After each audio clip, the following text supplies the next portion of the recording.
Bagaimana cara kita istiqomah dalam beribadah? Di sini dekat rumah sakit, pulang dari sini mampir rumah sakit. Untuk apa? Supaya istiqomah. Kita tidak pernah menghormati, menghargai sehat karena kita tidak sakit. Begitu ngelihat orang sakit, saya usahakan dalam sebulan sekali ke rumah sakit. Assalamualaikum ibu. Waalaikumsalam. Ustadz dari tadi yang sakit ibu melulu. Oke, kita ganti bapak. Assalamualaikum bapak. Waalaikumsalam. Bapak sakit. Udah tahu kok nanya. Kura-kura dalam perahu pura-pura tidak tahu. Sudah gaharu cendana pula. Sudah tahu bertanya pula. Bapak sakit apa pak? Jantung koroner. Bapak sakit apa pak? Diabetes mellitus. Bapak sakit apa pak? Asam urat. Bapak sakit apa pak? Kanker otak. Bapak sakit. Enggak ada yang enggak sakit. Maka disitulah baru kita sadar ternyata nikmat ini besar. Maka kalau mau istiqomah, sering-sering tengok orang sakit. Pulang dari sini, mampir rumah sakit. Kalau security-nya nanya, mau jenguk siapa mas? Semua yang di rumah sakit ini mau kujenguk. Aku mau mengambil pelajaran dari orang-orang sakit ini, wahai security. Hai security, kenapa kau tak pernah mengambil pelajaran? Nah, yang kedua, sering-sering lihat orang mati. Janganlah kasar Pak Ustadz, meninggal dunia. Nampak bendera putih berkibar, singgah. Hah? Kuning. Tempat saya putih. Kuning. Terserah mau kuning, mau merah, mau hijau. Yang penting ada orang meninggal. Ada orang meninggal? Ada. Buka tutup wajahnya, cium. Tapi yakinkan sesama laki-laki. Jangan perempuan kau cium. Walaupun sudah mati, lakinya ngamuk.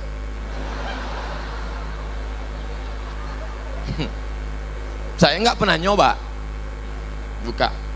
Betapa kita tahu dulu gagah perkasa, tegap berotot, punya kuasa.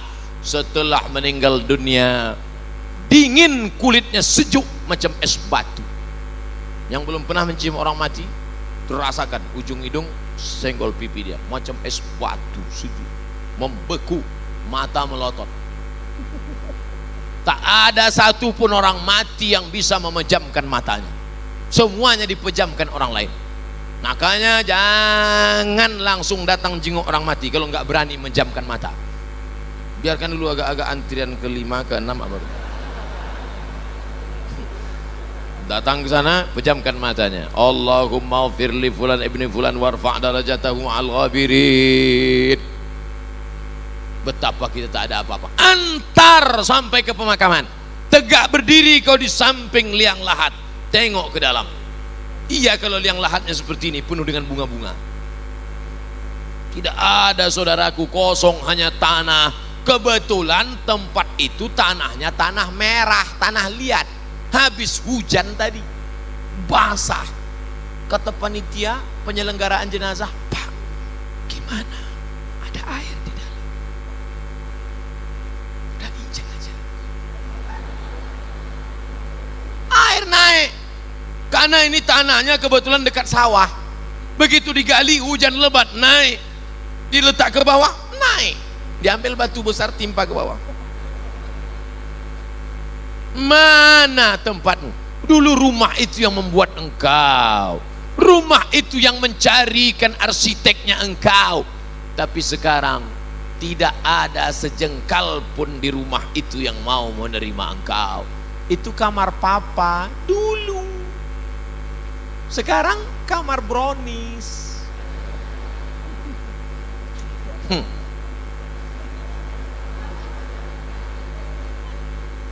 Pertama, lihat orang sakit. Kedua, lihat orang mati. Ketiga, lihat liang lahat. Keempat, jangan putus sering ikut pengajian. Pengajian live maupun streaming. Bagaimana cara menemukan jodoh kita tanpa pacaran, Pak Ustadz?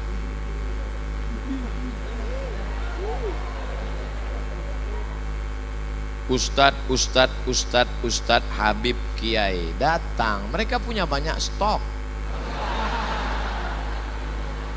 Assalamualaikum Pak Ustadz. Ya, Ustadz punya pesantren kan? Punya. Ustadz dekan Fakultas Syariah ada mahasiswi kan? Iya. Tolong carikan saya yang ada empat-empatnya Pak Ustadz. Kaya, cantik, bangsawan, dan berakhlakul karimah. Insya Allah mereka carikan. Ini ada orangnya rajin, tapi pesek. Ini ada orangnya mancung, tapi nggak solehah. Oh, nggak mau juga. Ini yang ada.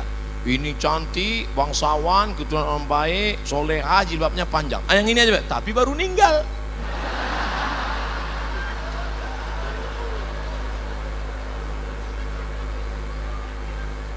Kalau jodoh takkan kemana. Itu kata-kata indah, tapi harus ada usaha. Ustadz ceramah diberi air minum. Ini nyindir nih, enggak? Diberi air minum. Diberi air minum. Lalu kemudian, apakah air minum itu memang sudah ditakdirkan untuk Ustadz? Iya. Coba kalau dia tidak mau berusaha menggerakkan gelas ke mulutnya, dia cuma melihat aja senyum. Masuk air itu ke mulutnya? Tidak, harus ada usaha. Anak-anak muda usaha. Enggak perlulah saya ajari anak muda. Tanya bapak-bapak. Bapak ini malah udah ada yang dapat 2, ada 3.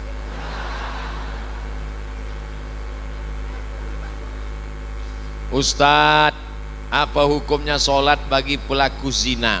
Diterima apa enggak sholatnya Pak Ustadz? Man sholatuhu lam tanhahu anil fahsya wal munkar lam yazdad illa bu'dan.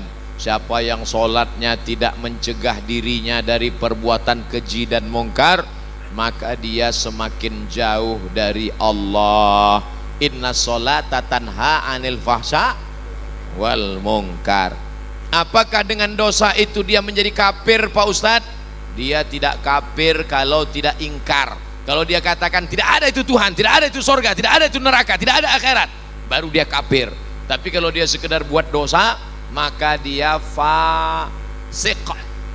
Wallahu la yahdil qaumal fasiqin. Allah tidak berikan hidayah kepada orang yang fasik. Mudah-mudahan kita diselamatkan dari fasik. Terima kasih Ustadz. Semoga Ustadz selalu dalam lindungan Allah SWT. Amin. Kenapa Ustadz selalu bacakan doa di belakang? Biar supaya jamaah mengaminkan. Amin. Amin. Jamaah. Oh, kalau gitu Ustadz aja yang enak. Ustadz yang dapat, kami yang mengaminkan pun dapat juga. Apa kata malaikat? Walaka misluh. Kau tadi sudah mengaminkan, engkau dapat yang sama seperti yang kau aminkan. Makanya ibu kalau bapak berdoa, ibu aminkan, tapi ibu tanya dulu doanya apa. Nanti amin, amin. Tanya mas doanya apa. Bagaimana jika ada pertanyaan masalah agama, tapi kita tidak memiliki ilmu? Apakah kita boleh berpendapat atau bagaimana Pak Ustadz? Saya menjawab yang saya pernah baca, yang saya pernah dengar, yang saya pernah belajar, yang saya pernah tahu. Kalau saya nggak tahu, kertasnya saya bawa pulang. Itu kami tonton di YouTube. Ustadz nggak pernah bilang nggak tahu. Kenapa semuanya Ustadz jawab? Yang nggak saya jawab dipotong videonya. Yang diupload yang saya jawab saja. Kalau saya nggak tahu, jangan dijawab.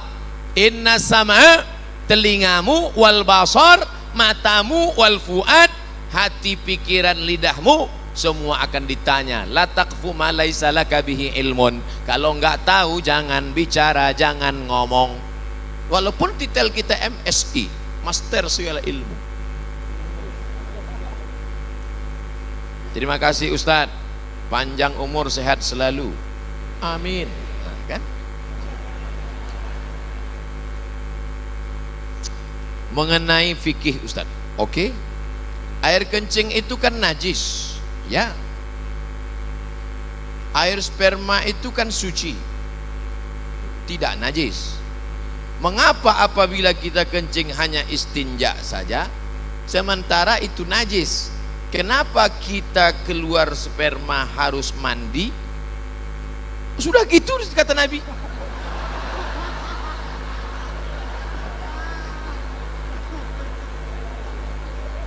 Kalau keluar air wudhu, tapi kalau keluar sperma mandi. Padahal ini najis, yang ini tidak najis. Kenapa harus begitu Pak Ustadz? Pokoknya sudah begitu kata Nabi Muhammad, jangan tanya-tanya. Yang dilihat itu bukan tempat keluarnya, tapi bukan benda yang dikeluarkan. Yang dilihat itu bukan saluran tempat keluarnya, bukan pula cairan yang dikeluarkan, tapi yang dilihatkan itu adalah talazzuz. Talazzuz ada rasa nikmat. Maaf. Ada orang sakit, tiba-tiba keluar spermanya. Apakah dia wajib mandi junub? Tidak, karena tidak ada rasa nikmat.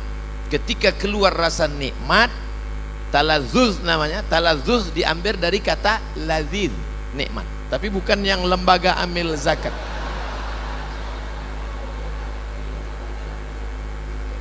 Ada orang mandi, habis mandi habis mandi tiba-tiba pas dia buang air kecil keluar spermanya. Apakah dia wajib mandi junub? Tidak, karena tak ada talazzuz. Jadi ilat sebab mandi junub itu adalah talazzuz, ada rasa nikmat, barulah dia disuruh mandi. Beda kalau ketemu dua khitan. Idza iltaqal khitanani faqad wajabal ghuslu wa illam yanzil.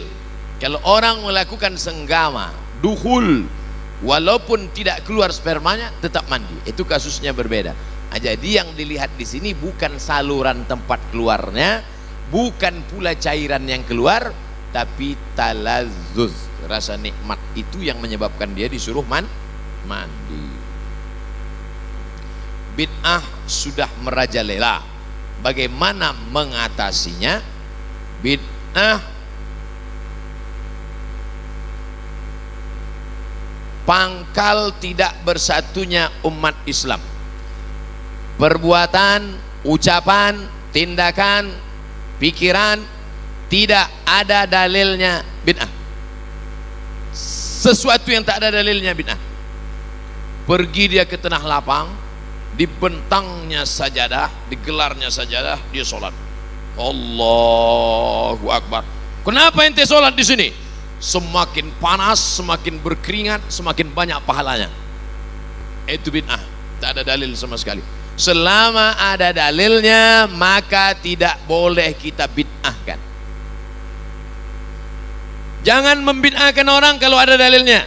Selama ada dalilnya, ada dalam Quran, ada dalam sunnah, ada dalam ijma', ada dalam qiyas, maka tidak boleh kita bid'ahkan. Ibu-ibu kumpul ramai-ramai baca Yasin. Yasin wal Qur'anil Hakim, innaka laminal mursalin ala siratim mustaqim. Toto ada orang bid'ahkan. Apa ini ramai-ramai baca Yasin? Bid'ah. Belum tentu bid'ah, bro, karena masih ada dalilnya. Dalil am, dalil umum. Man qara'a Yasin fi lailatin, siapa yang baca Yasin pada suatu malam, asbaha maghfuran lah, pada waktu subuhnya dia sudah diampunkan Allah Subhanahu wa taala. Oleh sebab itu jangan mudah saling membid'ahkan. Karena ketika kau katakan hei pelaku bid'ah, maka sama artinya kau katakan hei penghuni neraka jahanam. Emangnya ente siapa? Neraka punya bapak ente. Apa hukumnya pakai celana panjang yang melebihi mata kaki? Nyindir saya ini. Apakah itu termasuk orang masuk neraka?